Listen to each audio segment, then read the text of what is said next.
Mais c'est quoi cette dinguerie les potos? Je viens de regarder avec un peu de retard, je dois le concevoir, la saison 1 de Kaiju Number 8. Mais quelle pépite, quelle claque j'ai pris les potos, mais quelle claque de fou. Donc vous l'avez compris les potos, je vais faire une vidéo spéciale sur Kaiju Number 8. Comme je vous l'ai dit, avec un peu de retard, mais je tenais à faire cette vidéo parce que j'ai vraiment kiffé cette saison 1. Donc si vous voulez soutenir la chaîne, si vous kiffez les animes, si vous kiffez les mangas, bien sûr, je vous invite à lâcher un petit pouce bleu les potos. Et bien sûr, comme d'habitude, abonnez-vous, lâchez la cloche pour activer les notifs et mettez bien les notifications sur toutes. C'est parti les potos.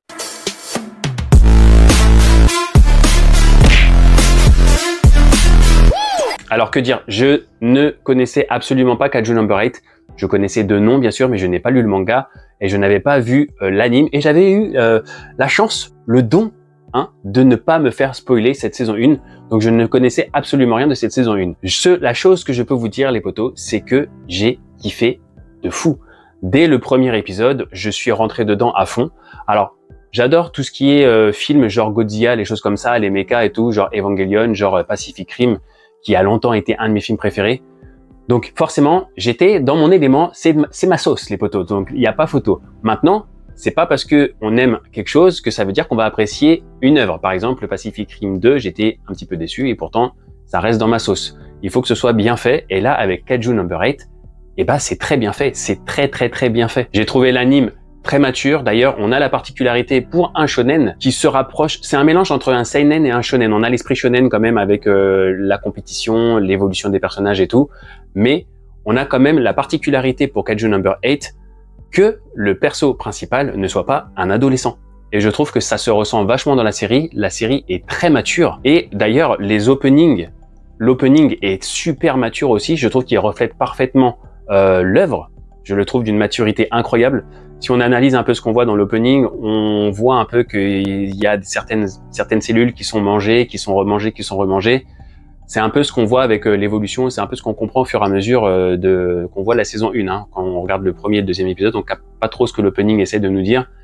Mais au fur et à mesure qu'on regarde la saison 1, que les épisodes passent, on comprend un peu ce que l'opening tente de nous montrer à travers des images un peu pas très concrètes, mais qui veulent dire beaucoup de choses une fois qu'on comprend et qu'on avance dans l'anime. Il est en image de synthèse, la musique est juste extraordinaire. Comme je vous le dis, il est vraiment très mature et l'ending est vraiment très mature aussi. Je reviens à l'anime maintenant. L'anime est également super mature.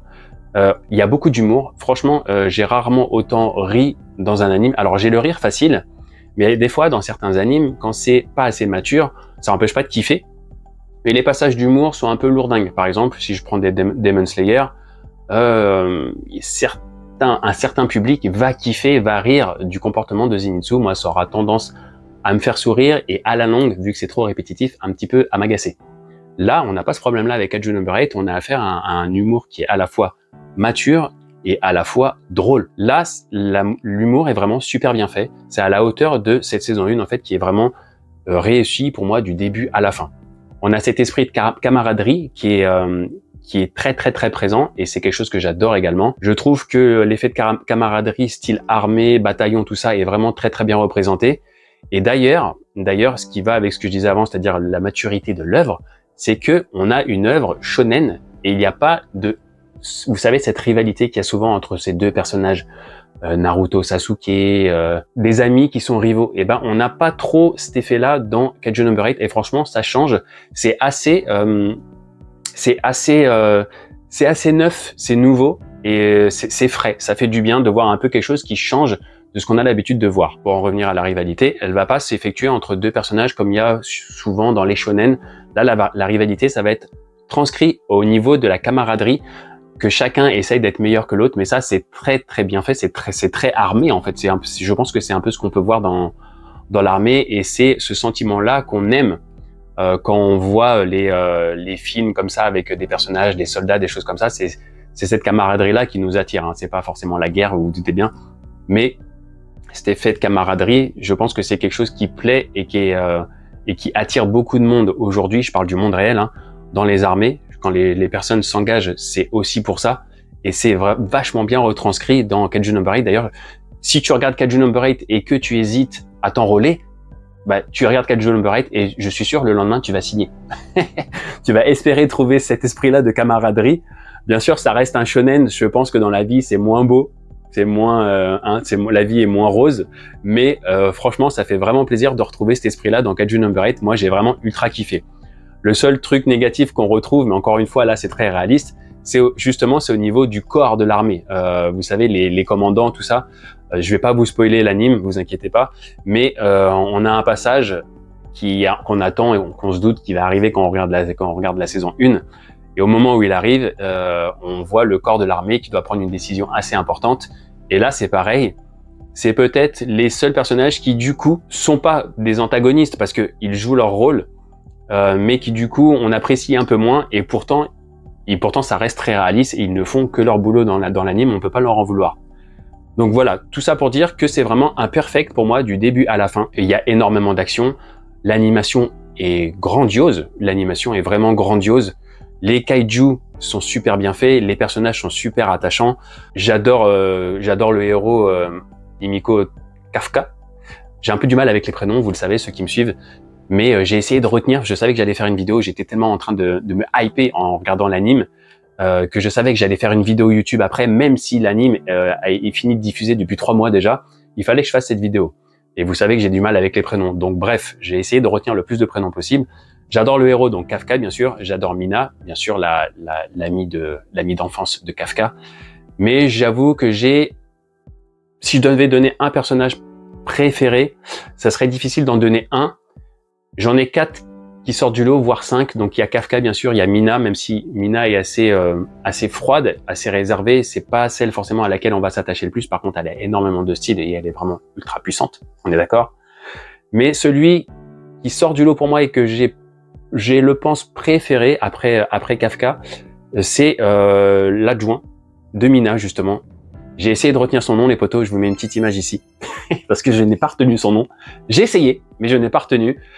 C'est le bras droit, du coup, l'adjoint du bataillon numéro 3, avec ses 2 sabres. Il est vraiment ultra stylé, et il est très attachant comme personnage. 4e personnage que j'aime bien, c'est la fille du directeur. Pareil, j'ai essayé de retenir le nom, mais je n'ai pas retenu, je crois que c'est Shiminia, si je dis pas de bêtises. Je suis vraiment désolé si je n'arrive pas à retenir les prénoms. Et le 5e personnage que j'aime bien, bien sûr, c'est le pote de Kafka, le jeune, qui l'appelle Sensei. Enfin, qui l'appelle pas Sensei, il l'appelle chef. Je me rappelle plus le nom en japonais. Enfin bref. Du coup, ce sont mes 5 personnages préférés, mais maintenant, j'aime tous les personnages. Je veux dire, tous ceux du bataillon numéro 3, celui avec ses cheveux verts à la coupe à la Eren Yeager, j'adore. Ils ont chacun leur propre personnalité. J'adore le soldat aussi qui vient de l'armée. J'aime beaucoup le pote et rival du coup du jeune qui appelle Kafka chef, celui qui a les cheveux roses là, un peu à la coupe rock de l'époque. Bon, franchement, tous les personnages sont ultra stylés vraiment. Donc les potos, vraiment, si vous avez pas vu Kaiju Number 8, je pense pas que ça va être une grosse vidéo qui va atteindre les 10 000 vues, c'est ce que je suis en train de faire. Pour faire ce genre de vidéo et qu'elle fonctionne, il faut la faire dans l'actualité. Je suis carrément hors de l'actualité puisque la saison 1 s'est terminée, je crois, en août, donc ça va faire bientôt 3 mois. Mais c'est pas grave, je fais pas ça pour faire des vues, je fais pas ça pour faire 10 000 vues en tout cas.